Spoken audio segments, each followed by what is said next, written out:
bien, je suis comme vous, hein, fin de journée, il a fait chaud, fatigué. Bon. On va parler d'emailing, mais sous un point de vue beaucoup plus concret. Je vais vous expliquer une réalisation qu'on a faite pour un client, en diagonale, bien entendu. Nous, on n'a pas la chance d'avoir des clients aussi prestigieux qu'Orange, je suis désolé, mais c'est quelque chose de beaucoup plus terre à terre. Clic, c'est comme ça qu'on dit. Alors, on a un de nos clients qui est prestataire de services à la personne en France. C'est un beau client, et qui a beaucoup d'agences et qui a beaucoup de prestataires extérieurs pour gérer, et qui envoie des emails on va dire, de recrutement de prestataires. Via les demandes de devis qu'il réceptionne, il envoie en fait, en contextualisant les demandes, des rappels à des prestataires.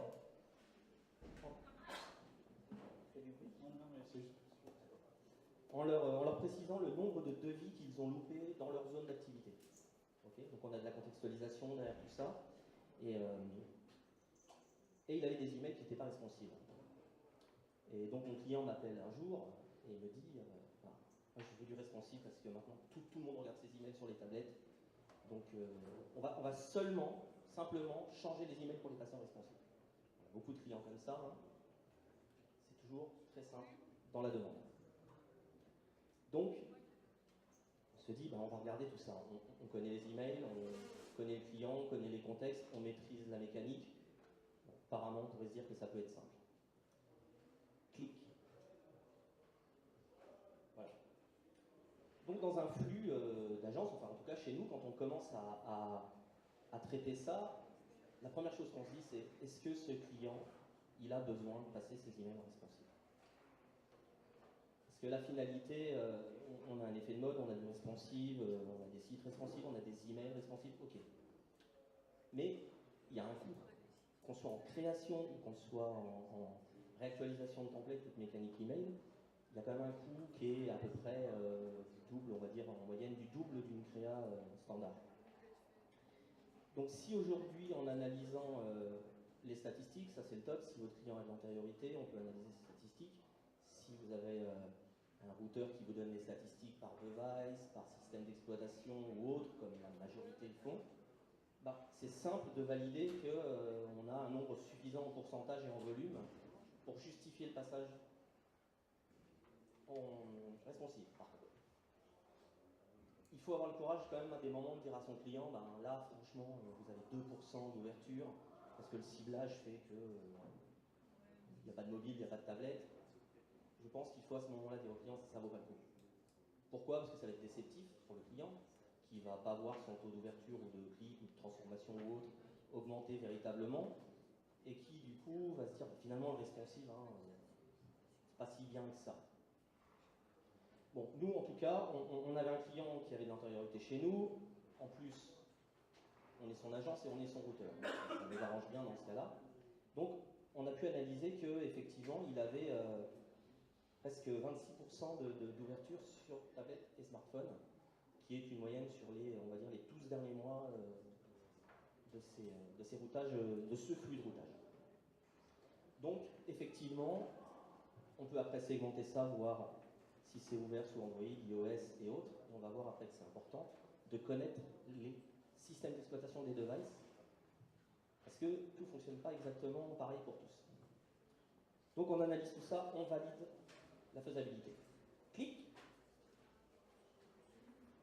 Ensuite, nous, ce qu'on fait, c'est qu'on étudie quel va être le message, quelle va être la forme de l'email, et il faut dialoguer avec son client. Pourquoi? Parce que dans le responsive, il y a des choix à faire. Obligatoirement, la forme, l'architecture, la structuration des contenus, la hiérarchisation des contenus, elle ne va pas être la même. En responsive, ça glisse, ça passe en dessous, ça apparaît, ça disparaît selon les appareils. Enfin, en tout cas, ça bouge beaucoup. Et si rien n'est défini dans votre message, si le message n'est pas hiérarchisé, si on ne donne pas des priorisations à certains blocs ou pas, quand on va passer en responsive, le client il va vous dire ouais mais on avait 2 colonnes avec des blocs, moi je veux que ce soit le bloc 1 et le bloc 2 qui soient en haut, en bas. Si ça n'a pas été prévu dans la construction responsive, ça va poser un problème. En plus, au niveau du design, dès la construction, dès qu'on va concevoir notre newsletter, il faut que ce soit au carré. Quand je dis que c'est au carré, on a tous entendu parler des grilles, hein, on a plein de systèmes de grilles responsives. Il faut au moins qu'on puisse construire notre email et qu'on puisse le faire rentrer sur une grille. Alors, si vous ne le faites pas dès la conception, vous allez avoir des allers-retours avec le designer, avec l'agence ou autre. Ça énerve tout le monde, ça c'est sûr et certain. Et en règle générale, on remet ça aussi sur le responsive, on se dit oh, c'est trop compliqué le responsive, c'est long, c'est cher. Enfin, voilà. Clic. Ok. Ensuite, il faut, enfin nous en tout cas, on voit avec le client pour définir notre ciblage device. C'est-à-dire qu'on fait un choix. Alors, on revient à nos statistiques. Si on a des statistiques, on sait à peu près les appareils qui sont utilisés majoritairement. On va, soit le client est très fortuné et il a du temps et il veut tout cibler, soit on fait un choix. On va cibler des résolutions, des devices et des résolutions particulières pour, en fait, maqueter les diverses formes de notre newsletter en aperçu et ensuite décrire les comportements du responsive qui vont se faire selon les résolutions. Bon, on voit que ça bouge tout le temps. À chaque fois qu'il y a un nouvel appareil qui monte sur le marché, les résolutions augmentent. On a des résolutions d'écran qui augmentent, on a des facteurs du coup de scale, de résolution du point et autres qui bougent. Donc il faut vraiment définir ça avec le client. En tout cas, nous on définit ça très précisément avec le client parce que au début on ne le faisait pas, très clairement, et on a eu des surprises. Parce que bien évidemment, le client il a toujours son cousin, sa femme ou quelqu'un qui a un device qui n'était pas prévu, avec une résolution bâtarde entre guillemets, mais en tout cas qui tombe entre deux mises en place du responsive et qui pose problème. Donc si ce n'est pas défini avant, ben, vous êtes bon à rajouter ça dans le flux et à faire une nouvelle maquette, des nouvelles déclarations et autres. Clic. Alors, ce client, il avait déjà des emails. Donc la première chose à faire dans ce cas-là, c'est d'étudier l'email pour voir qu'est-ce qu'on peut extraire de ça, qu'est-ce qu'on peut utiliser. Est-ce que par grand bonheur, l'email ne serait pas déjà presque responsive? Ça arrive rarement, hein, je vous rassure. Donc là, on n'avait pas trop de chance parce que, vous voyez, j'ai posé une grille sur la maquette complète. On voit bien qu'on a des éléments qui se juxtaposent sur plusieurs colonnes. On a des textes assez réduits qui, du coup, quand on fait du scalable, faisait des tableaux ou des textes minuscules. On a des backgrounds d'images qui ne sont pas responsives. Si on les coupe, ça va faire des positionnements très bizarres. Enfin, et des dégradés, et j'en passe. Donc, voilà. Donc déjà, on se rend compte que finalement, c'est pas si simple que ça, et ça va pas pouvoir se faire aussi simplement que le client le veut. Clic. Alors, il n'y a pas eu de clic. Clic. Ou. Merci. Donc du coup, nous voilà à devoir du coup maqueter et voir de quelle manière on le passe en responsive. Donc effectivement, une des méthodes que nous on trouve qui est vraiment utile, c'est de commencer par le mobile en premier, parce qu'en général on gomme déjà la plupart des contraintes et des aspects bloquants, et ensuite on ouvre aux résolutions supérieures. Alors, du coup on a réfléchi à la construction, on a regardé de quelle manière ça pouvait se segmenter, on connaît nos grilles de responsive, on sait comment ça fonctionne, donc on remaquette, et on doit aller dire à notre client que finalement il faut changer des choses. Ça, souvent ça bloque. Parce que les clients pensent que le responsive c'est de la technique et que ça ne va pas changer grand chose. Alors, et puis chez des clients comme ça, comme malheureusement la majorité des clients, et nos clients à nous en tout cas, il n'y a pas de formation, il n'y a pas de style guide responsive chez eux, où eux ils veulent un email responsive, c'est tout. Ça ne marche pas comme ça. Donc nous voilà refaire des maquettes avec une construction hiérarchisée. Alors là, je ne vous ai pas mis le template, mais on leur montre quels contenus sont positionnés sur un device en 1024, sur un device en 800, 600, 480 et autres. Et on leur montre vraiment quel bloc de contenu va passer en dessous l'un, en dessous l'autre, lesquels seront en first view, c'est-à-dire quand on a notre mobile affiché en première page, lesquels sont visibles en priorité, et ainsi de suite. Et on doit faire valider ça avec notre client, on le teste. On peut aussi faire des tests sur les maquettes, hein, il faut d'ailleurs, avant de le valider. Et il faut incorporer là, tout de suite au niveau des maquettes, il faut avoir connaissance de comment ça va se fabriquer, parce qu'on ne peut pas tout faire non plus en responsive, d'autant qu'on veut cibler une majorité de devices. Si on veut cibler un device unique, on voudrait cibler qu'un iPhone, ce serait bien plus simple. Si plus on va ouvrir le nombre de devices, si on veut cibler des iPads, des iPhones, des BlackBerry, des Windows Phone, et qu'on veut rester compatible avec Gmail, avec Outlook.com, avec Outlook sur PC et autres, si ce n'est pas incorporé au niveau de la construction pour savoir si c'est faisable ou pas, et attention, faisable, mais que ça rentre dans le budget. Parce que bien entendu, vous doutez bien que le client, à un moment, il vous a fixé quand même un budget, et puis même s'il vous valide des maquettes et qu'il comprend qu'il faut quand même que ça change, il y a un budget là-dedans. Clic. Alors, on discute avec notre client, il valide les maquettes, il valide le budget. Il faut construire. Donc là, en général, le designer, il se dit, bon, bah, hop, maintenant c'est plus mon problème, je donne ça au développeur. Et notre développeur, il faut qu'il regarde attentivement quel est le ciblage.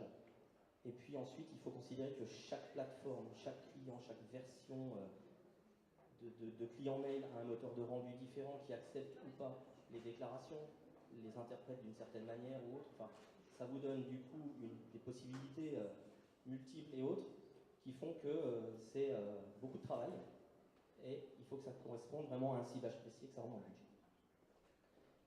Donc on va commencer à faire nos déclarations, on va envoyer plein de déclarations pour plein de choses et il faut faire des choix. Ou alors il faut se dire comment on construit notre email. Clic. Alors désolé, mais malgré la tendance qui voudrait que les media queries soient une solution à tout, il n'y a pas que les media queries dans la vie, et encore moins. Pourquoi? Parce que les media queries, vous le voyez dans le tableau du dessous, finalement, ce n'est pas accepté partout. Alors, on a beaucoup de templates qu'on achète tout fait, qui malheureusement sont basés que sur les media queries. Alors oui, on a beaucoup d'iPhone, beaucoup de produits Apple, qui sont 100% compatibles. Ok, mais dès que vous allez ouvrir votre email sur un Windows Mobile 6.1, sur un Android d'ancienne génération, sur des anciens BlackBerry, sur un Outlook App ou autre, ça ne va plus fonctionner parce qu'ils ne sont pas compatibles ou pas entièrement compatibles avec les media queries. Donc, il faut vraiment cibler, hein, on l'a dit au début, si vous ciblez très précisément vos devices et que vous n'avez que des iPhones, super, on fait des déclarations media query, on fait du responsive très rapidement, on peut même se servir de templates faits qu'on adapte, ça va super vite. Si vous tombez sur des clients qui ont une segmentation de device très large, avec une audience qui a un peu de tout, et qui en plus veut rester compatible avec souvent les applications de bureau, il ne faut pas utiliser que du media query. Il faut du media query et d'autres éléments de déclaration. Alors, c'est beaucoup plus long, et en règle générale, il n'y a pas de doc, comme on dit, il n'y a pas de on dit qu'il n'y a pas de formation, mais il n'y a pas de doc du responsive universel et multiplateforme, ça n'existe pas. Et tous les jours, les clients, à chaque mise à jour, ça évolue. Maintenant, on nous dit que Thunderbird ou Safari vont être compatibles CSS3. On va pouvoir commencer à interpréter des animations en CSS3 pour ces navigateurs-là. Malheureusement, ce ne sera toujours pas compatible avec Outlook ou d'autres. Donc, en fait, la seule solution, c'est tester. Donc, on revient à nos tests. On teste, on envoie sur nos devices, on teste, on apprend comment il faut corriger, on teste, et ainsi de suite. Il n'y a que ça, hein. Test and learn tout le temps. Clic. Alors, je vous ai mis du com, et c'est pour vous dire que quand on fait du responsive, on a des fois des déclarations très à rallonge, et on peut faire plein de choses sans les media queries. On peut avoir des tableaux glissants, on peut avoir des tableaux qui se sectionnent en deux lignes par rapport à leur colonnage, sans media query. On a il ne faut pas oublier ces déclarations d'échelle pour bien caler au device, parce que maintenant, je vous le dis, les résolutions deviennent tellement élevées que si vous laissez faire l'échelle ou la laissez à 1, Non même, hein, autant faire votre email scalable et le laisser s'afficher en zéro, quoi. Je me perds tout seul d'ailleurs. Donc voilà, donc bah, ça c'est juste, hein, c'est pas de copier le code. Clic. Voilà. Donc ce qui est important, c'est que vous voyez, dans le flux de travail, le client nous dit il nous faut simplement quelque chose. Enfin, il nous faut simplement un email responsive. Bon. C'est jamais simple responsive parce que c'est simple si on ne donne pas de périmètre d'intervention, pas de device, pas de ciblage, pas de forme, ça peut pas, c'est pas possible. Là on a la chance, c'est une réadaptation. Hein. Quand on est en création, c'est pareil. C'est la même chose, ça ne va pas changer les contraintes, hein, ce sera toujours les mêmes. Donc un responsive simple, je ne vois pas comment. C'est pas la croix et la bannière non plus, qu'on soit d'accord, hein, je ne suis pas en train de dire qu'il ne faut pas faire du responsive, si, parce que comme on le voit là, notre client, au bout de 3 ou 4 envois, on avait augmenté de 6% de taux d'ouverture. Et il a été tellement content que du coup, il nous a fait passer un autre flux qui était pour nous bien plus intéressant en termes de passage en responsive, qui était un flux d'envoi comment dire, il y a une demande de devis qui tombe, ça envoie des prestataires les demandes de devis, et c'est le premier qui appuie sur j'achète la demande de devis, qui achète en fait la demande de devis et lui est transmise. C'est une espèce de plateforme d'achat de devis. Et celui-là, en fait, il tombe du coup dans des prestataires de services à la personne, qui, on le sait, c'est des petites structures, donc du coup ils sont sur le terrain en train de travailler la journée quand les demandes de devis elles tombent. Hein. Et avec quoi ils lisent leurs emails, ces gens-là, pendant qu'ils travaillent, majoritairement avec leur smartphone. Donc là, le responsive, il est encore plus adapté, parce que du coup on a revu la forme, on a fait des boutons plus gros, on n'a plus deux petits boutons l'un à côté de l'autre, qui sont assez durs à cliquer pour le mec qui a un balai dans un et vous voyez. Et là, par contre, ça a été bien plus performant, parce qu'on a un taux d'ouverture de plus 8%, mais un taux de transformation de 14%. Donc ça, c'est aussi pour vous dire que le responsive, selon qu'il soit adapté, il faut aussi l'adapter à certaines destinations. Pour des ciblages, si on analyse les routages du client, on se rend compte que c'est pendant certains créneaux de journée, on en a parlé un peu plus tôt dans la journée, on sait que les clients maintenant, majoritairement le soir, ils sont sur leur PC, mais la journée, ils sont sur leur tablette entre midi et 2, sur leur téléphone entre telle heure et telle heure, ou autre. Là, c'est adapté, et là, ça vaut le coup, on a des taux de transformation qui sont bien supérieurs quand on cible à ces heures-là, et on sait que les demandes de devis tombent dans des heures de travail, donc voilà. Clic, puisqu'après, je me perds aussi. Bah voilà. Je vous fais très simple. Hein.